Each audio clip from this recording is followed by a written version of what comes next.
तसं त्या तिघांनीही स्वतःची ओळख विक्रालला सांगितली. सर, तुमची परवानगी असेल तर आपण डीलचं बोलूयात, कर्निष्क विषयाला हात घालत म्हटला. नाही, त्यावर विक्राल गंभीर स्वरात पटकन म्हटला. त्याचा नकार मिळताच एकाच वेळेस सर्वांनी त्याच्या चेहऱ्याकडे पाहिलं. तिथल्या वातावरणात गंभीरपणा निर्माण झाला होता. सर्वांना वाटलं की विक्राल ही डील कॅन्सल करतो की काय. तोच त्याच्या बारीकशे डोळे आणखी लहान झाले. लालसर ओठांवर मंद हसू आलं. मी मस्करी करत आहे. हे पहा, कामाचं काय आपण नंतर बोलूयात. विक्रालचा गोड आवाज तिथे उमटू लागला. कसं आहे ना, आमच्या महालात पाहुण्यांना ताटावर बसवून थांबून ठेवलं जात नाही. कृपया आधी जेवण करून घेऊयात. विक्राल असं म्हणाला होता तेव्हाच महालाच्या उघड्या दरवाजात फुललेल्या श्वासांनी आरजीव हापतच येऊन ठेपला. घामाने तो असा काही न्हाऊन निघाला होता की त्याच्या अंगातली फुलबाह्यांचा मॅचोमॅन टी शर्ट अंगाला चिटकली होती. डोळे जरासे विस्फारले होते. अरे आरजीव! आरजीव महालातल्या दरवाजात घामाघूम होऊन उभा होता. सर्वजण त्याच्याकडेच पाहत होते. विक्राल सुद्धा आरजीव कसं तरी चालत त्या सर्वांसमोर येऊन बसला. त्याच्या चेहऱ्यावर 12 वाजल्याचे चिन्ह दिसत होते. भयंकर भीतीने पछाडलेल्या आरजीवला स्वतःचं वागणंही कळत नव्हतं. आरजीव, तुम्ही ठीक आहात ना? विक्राल लालसर ओठात हसत म्हणाला. त्याचा तो भारदस्त आवाज ऐकून आरजीवची वीतभर फाटली. त्याला जणू वाटलं हा सुद्धा भूतच असेल. आणि तेही खरंच होतं ना. अरे आरजीव, बस. राजने त्याच्या खांद्याला धरून बळजबरीनेच खुर्चीत बसवलं. आरजीव, मी तुझी ओळख करून देतो. राज बोलू लागला. हे आहेत या महालाचे प्रिन्स, मिस्टर विक्राल. विक्राल!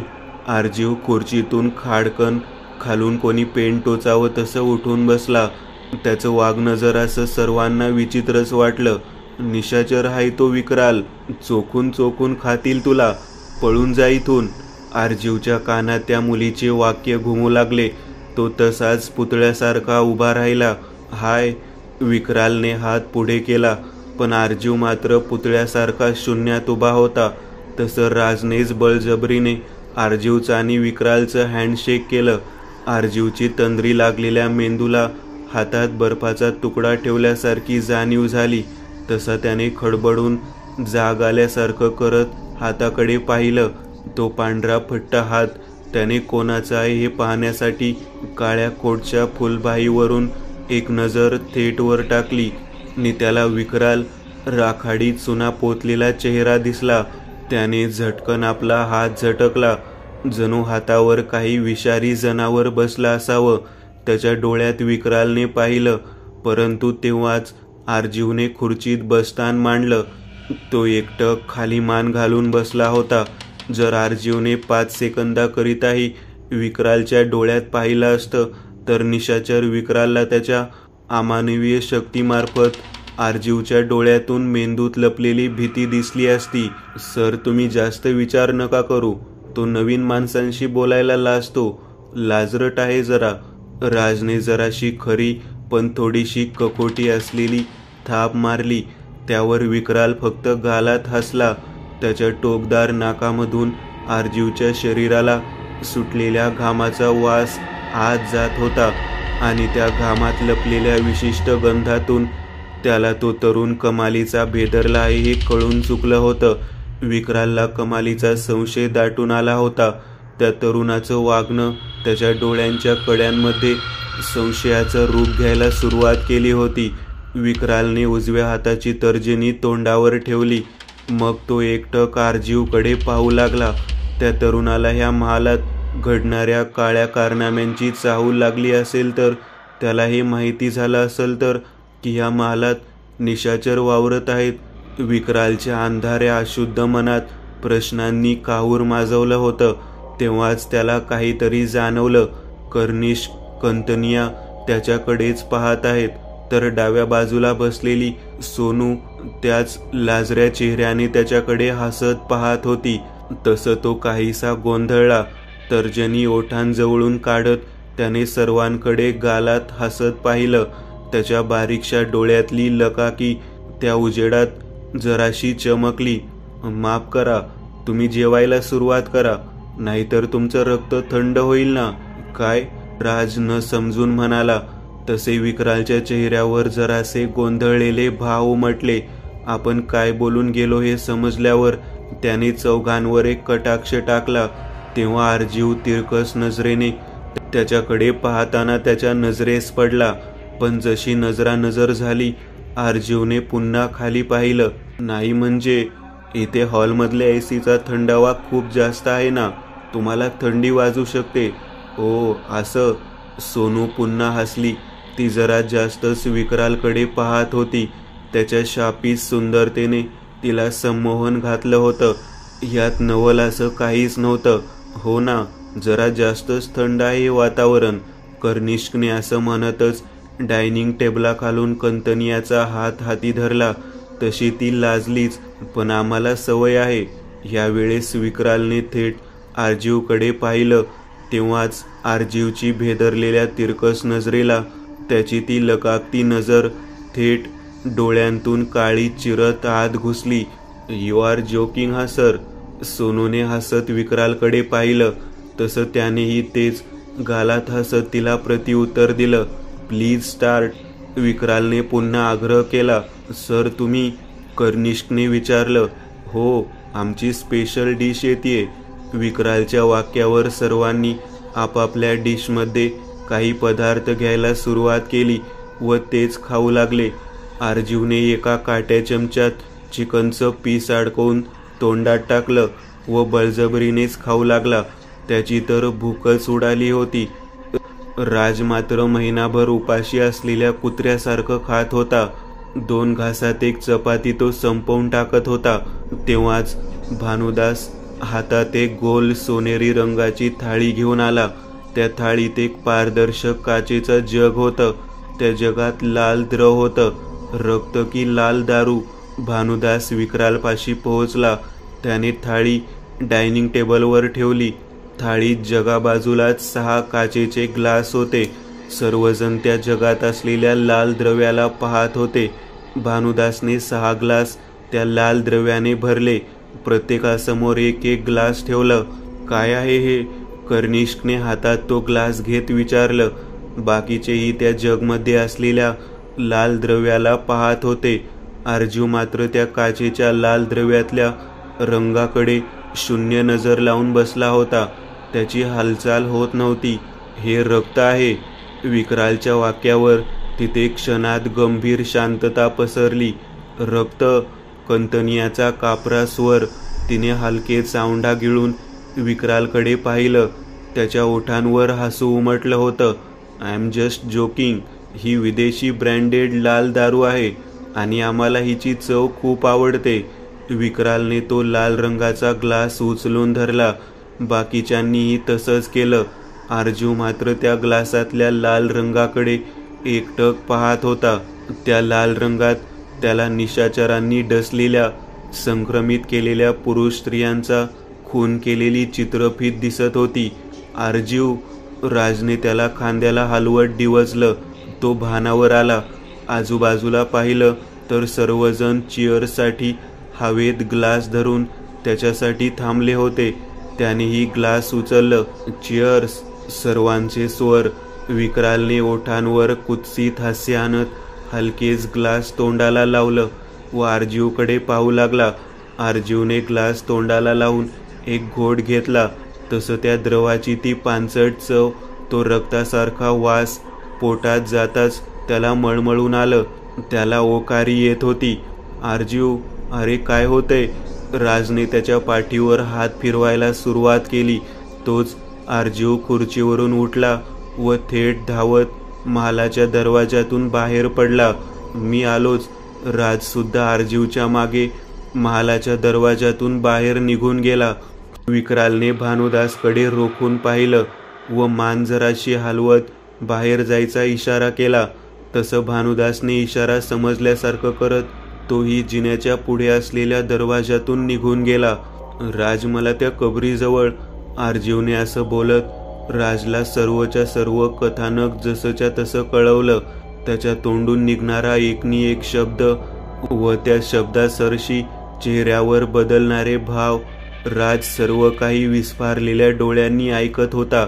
अरे तो विक्राल पिशाच्य आहे, तो भानुदासही पिशाच्य आहे काय? राजच्या चेहऱ्यावर थंडगार भीतीचा मारा झाला. डोळे पेरू एवढे मोठे झाले. तेव्हाच मागून आवाज आला, अच्छा म्हणजे तुम्हाला समजलं तर आता तुम्हालाही मारावं लागेल. त्याच्या अंगात पायघोळ काळ्या रंगाचे वस्त्र होते, डोक्यावर असलेली त्रिकोणी काळी टोपी, चेहरा जणू चुना पोतला होता. हातांची नख 4 इंच एवढी मोठी होती. भानुदास आपल्या पांढुरक्या चेहऱ्याने लांडग्यासारख्या 2 सुळ्याचे दात दाखवत ह्या दोघांकडे पाहत होता. त्याच्या डोळ्यातली दोन्ही बुबळे पिवळ्या भडक रंगाने चमकत होती. त्यातला तो काळसर ठिपका पिवळ्या गडद रंगात उठून दिसत होता. दोघांच्याही डोक्यात भीतीचा वारा शिरला. पाचावर दारण बसली. आरजीव पळ, राज मोठ्याने ओरडला. अंधाऱ्या रात्री बागेतून वाट काढत दोघेही गावच्या दिशेने पळत सुटले. नाही, गावात नाही. ते दोघेही गावच्या दिशेने पळाले. हे पाहून पिशाच्य भानुदासच्या काळ्या मनाला चटका बसला. हे दोघे गावात गेले आणि गावात जाऊन ही सर्व घटना त्यांनी गावकऱ्यांना सांगितली तर त्यांनी लागलीच मार्ग बदलला. भानुदास पिशाच्य पाय आपटत महालात आला. महालाच्या दरवाजात मानवी रूप घेऊन भानुदास उभा होता.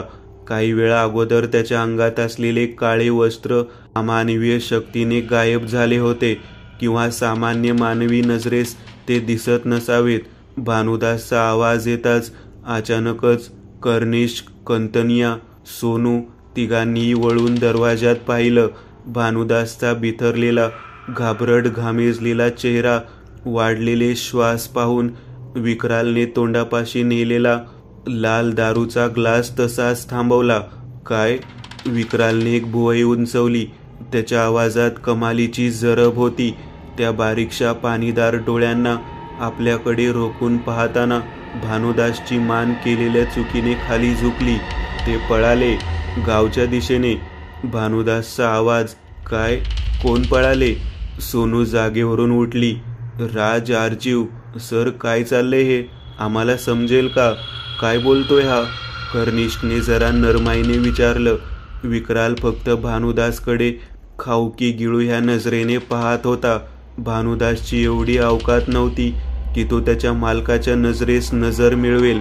आरजीव, राज पळाले, पण का? कंतनियाने प्रथम कर्निष्क, मग विक्राल, शेवटी सोनूकडे पाहिलं.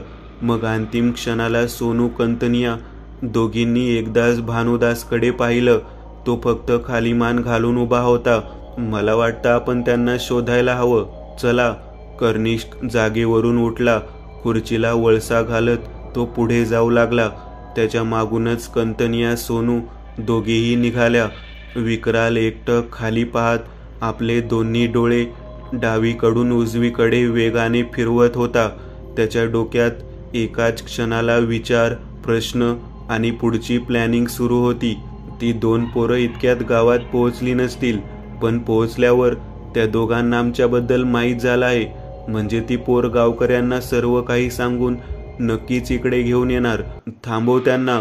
विक्रालच्या तोंडून खर्जातला आवाज बाहेर पडला. तेव्हा त्या क्षणाला कर्निष्कने महालाच्या दरवाजाबाहेर पाऊल ठेवलं. तोच भानू पिशाच्याने आपल्या एका हाताने त्याची मान पकडून त्याला मागे खेचत थेट 5 फूट उंच हवेत भिरकावलं. कर्निष्क महालातल्या फरशीवर आदळला. पाठीवर जरासा अपघात झाला होता. अहो काय करताय तुम्ही? सोनू भानुदासच्या अंगावर धावली. तिला माहिती तरी होतं का की ती कोणाशी बोलत आहे? एका अमानवीय पिशाच्याला ती जाब विचारत आहे की जो फक्त मानवाच्या रक्तावर जगतो. त्याला हवं असतं तर त्याने फक्त 1 मिनिटात तिचा खेळ खल्लास केला असता. पण मालकाच्या आज्ञेपुढे सरकन म्हणजे मृत्यू पत्करणं हे भानुदासला ठाऊक होतं. मालकाचा पाळलेला, त्याच्या हातावर नाचणारा कुत्रा होता हा भानुदास. भानुदासच्या आत्म्याला जेव्हा विक्रालने डसून मलिन केलं तेव्हाच तो त्याचा एक भाग झाला, गुलाम झाला. संक्रमित विषाने त्याच्या देहात प्रवेश करताच मानवी हक्कांना अंतचिन्ह लागलं. ते एक जिवंत प्रेत बनलं ज्यावर स्वतःचा हक्क नव्हता. एक पाऊल पुढे टाकायचं म्हटलं तरी सुद्धा विक्रालची परवानगी असणं बंधनकारक होतं. भानुदासच्या घशातून विचित्र आवाज बाहेर आला. उघडलेल्या जबड्यातून 4 सुळ्यासारखे दात बाहेर आले. डोळ्यांची बुबुळे पिवळ्या जर्द काळसर ठिपक्याने चमकून उठली. सोनू दचकली. ते रूप पाहून तिच्या छातीत कळ उठणार होती. काय पाहत आहोत आपण? काय पाहिलं आपण? मानवाच्या मनातल्या विश्वास, सत्य, असत्य पडताळणी करणाऱ्या भावनांना जणू अंतचिन्ह लागला होता. तिची मती जणू बधीर झाली. समोर जे काही आहे ते नक्कीच सामान्य नाही. सुपरनॅचरल, अमानवीय, घातक, दुसऱ्या मितीतून अवतरलेलंच काहीतरी ध्यान आहे. त्याचं अस्तित्व ह्या कलियुगी सामान्य मानवी विज्ञानात जगणाऱ्या मानवाने नकारलं, फेटाळलं असलं तरी त्याचं अस्तित्व ही काळ्या दगडावरची रेष आहे. अंधारात त्यांचं जग आहे. भलेही सूर्य उगवल्यावर ते नाहीसं होत असलं पण तो अंधार पुन्हा पुन्हा येत राहतो. त्याला अंत नाही. विक्रालचा खर्जातला आवाज त्या हॉलमध्ये घुमला. एकनी एक मेणबत्ती जणू भीतीने शहारून उठली. तिची ज्योत वाकडी तिकडे हलली. मालकाचा आवाज येताच भानूचे दात आत गेले. डोळे पुन्हा पहिल्यासारखे झाले. विक्राल हलकेत चालत भानुदासच्या जवळ आला. कसे पळाले ते दोघे? विक्रालने अगदी हलक्या स्वरात विचारलं. पण भानुदास तर्फे प्रत्युत्तर न आल्याने तोच हलक्या स्वरातला आवाज गर्जनेत बदलला. कसे पळाले ते? फरशीवर पडलेला कर्निश कंतनिया, त्याच्या बाजूला एक पाय फरशीवर, दुसरा थोडा वाकवला होता. सोनू विक्रालच्या आवाजाने अजूनच घाबरली. मालक, ते गावच्या दिशेने पळाले. मग तू त्यांचा पाठलाग का केला नाहीस? ती तुच्छ कोवळी पोरं तुझ्यापेक्षा ताकदवर आहेत का? विक्रालचे डोळे हलके हलके विस्तवासारखे तापायला सुरुवात झाली होती. जबडा जरासा फुगत होता. जणू आत दात होते. तेच लांडग्याचे सुळ्यासारखे दात. माफी असावी मालक. भानू थेट पायांवर बसून त्याने विक्रालचे पाय पकडले. हे अंधकार राज, महामहिम, माझे पिता, मी त्या दोघांनाही पकडायला जाणारच होतो. पण काय? विक्रालने दरडावून विचारलं. तो मंदिरमध्ये येतो ना? त्याच मंदिरमध्ये येतो. त्या पिशाच्याला देवाचं नाव घेणं सुद्धा बंधनकारक होतं. नाहीतर त्याचे ओठ भाजले असते, जीभ चावली असती. भानुदासच्या वाक्यावर विक्रालचा संतप्त चेहऱ्यावरचे भाव बदलले. त्या ओठांवर पुन्हा तेच मंद हलकेसे छन्नी हास्य झळकलं. विक्राल तुच्छतेने हुंकारला. त्याला काय घाबरतोस? श्रीकृष्णांच्या मंदिरातल्या मूर्तीला. तो आता त्या जागेत राहत नाही. जेव्हा द्रोहकाल यांचे प्रथम आगमन ह्या गावात झाले तेव्हाच तो पळपुट्यासारखं एक गाव सोडून पळून गेला होता.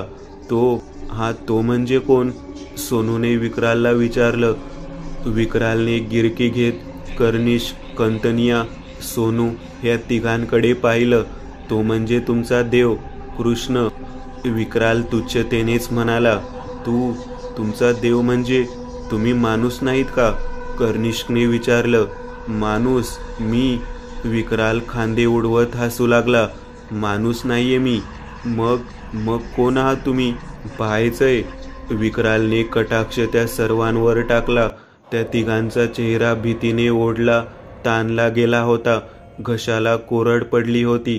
एकंदरीत त्यांच्या या अवस्थेलाच विक्रालने होकार समजला आणि टक आवाज करत विक्रालने टिचकी वाजवली.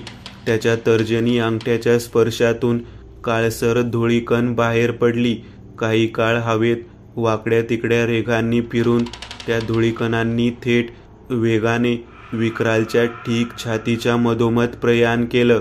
कंतनिया, कर्निश, सोनू तिघेही विस्फारलेल्या नजरेने पुढील अमानवीय कर्तब पाहत होते.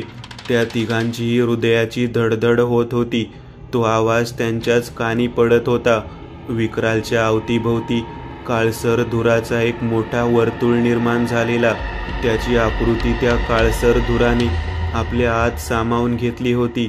हे तिघेही वटारलेल्या डोळ्यांनी त्या धुरात पाहत होते. तेवढ्यात 2 विस्तवासारखे लाल निखाऱ्यात गरम लालसर डोळे ते अंधाऱ्या काजळीत चमकले. भानुदास त्या डोळ्यांना पाहून कुत्सित हसला. त्याचा आनंद गगनात मावत नव्हता. सोनू जागेवर उभीच होती. त्या अंधारात काहीतरी विचित्र, अपरिचित, बाह्यसृष्टीतल्या ध्यानाची काया निर्माण होत होती. त्या अंधारातून हाडांचा कट असा एक लयीत स्वर ऐकू येत होता. त्या काळसर धुरात ते ध्यान आपलं स्वरूप त्या सर्वांसमोर आणायला सुरुवात करत होतं. त्या डोळ्यांची जोडी अगोदर 4 फुटांवर चमकली होती. 30 डोळ्यांची जोडी आता वर वर जात होती. जणू ते अपरिचित ध्यान उभं राहत असावं. मानवाच्या तर्काचा आवाका तरी किती म्हणावा. भूतलावर चालणाऱ्या माणसांपर्यंत, हवेत उडण्या इतपत किंवा अंतराळातल्या गृहापर्यंत, ऐतिहासिक गोष्टी आणि एलियन्सपर्यंत. बस मग पुढे त्या विचारांचा अंत होतो.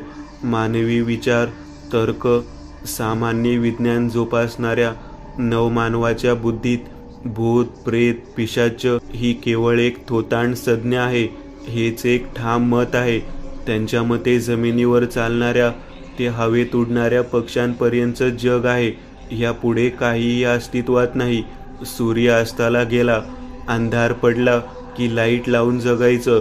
पण मानवाने कधी हा विचार केला आहे का की ह्याच अंधारात मानवी जगाच्या विरुद्ध एक जग अस्तित्वात आहे? होय, तेच ते स्पिरिट्स वर्ल्ड, अमानवीय जग, जिथे असत्याची शिकवण दिली जाते, वाईटाची शिकवण दिली जाते. सुपरनॅचरल, अपरिचित एनर्जी. त्या जगातली काहीतरी वाईट, हिंसक, पाशवी, थैमान माजवणाऱ्या या शक्तीचा उदय इथे होत होता. सोनू, कंतनिया, कर्निष्क ते पाहत होते. मी जाते.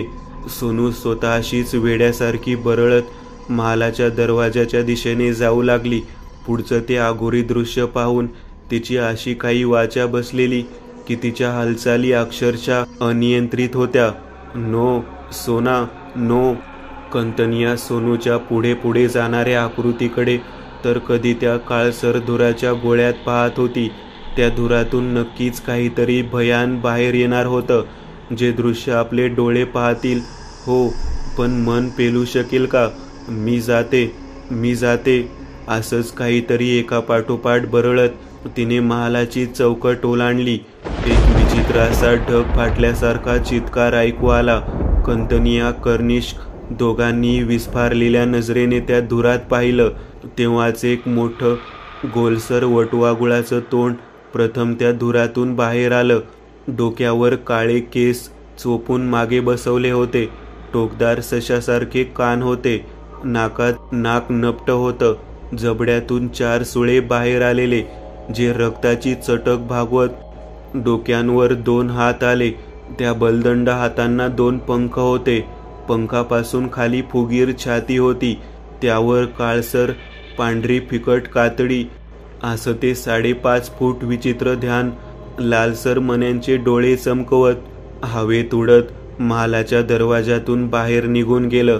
अंधाऱ्या रात्री अनवाणी पावलांनी सोनू धावत होती.